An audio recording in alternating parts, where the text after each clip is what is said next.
Hello po, ang kidney stones ay mga matitigas na deposito ng mineral at asin na nabubuo sa loob ng kidneys. Madalas itong sanhi ng mga diet na mataas sa sodium, sugar, at oxalate, pati na rin ang kakulangan sa tubig sa katawan. Upang maiwasan ang kidney stones, narito ang mga dapat gawin at iwasan.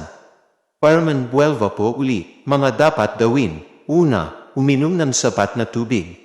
Ang pag-inom ng 8 hanggang 10 baso ng tubig araw-araw ay nakakatulong upang mapanatiling dilute ang urine at maiwasan ang pagbuo ng mga bato sa kidney. Sa mga maiinit na panahon o kapag ikaw ay aktibo, dagdagan pa ito.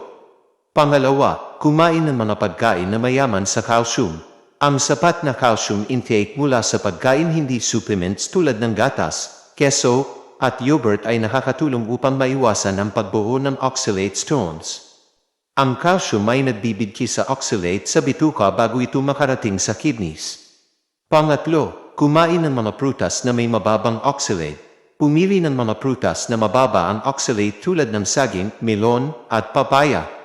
Iwasan ang mga prutas na mataas ang oxalate gaya ng strawberries at blackberries.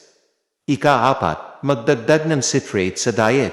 Ang citrate mula sa citrus fruits tulad ng lemon at kalamansi ay tumutulong upang maiwasan ang pagbuo ng kidney stones.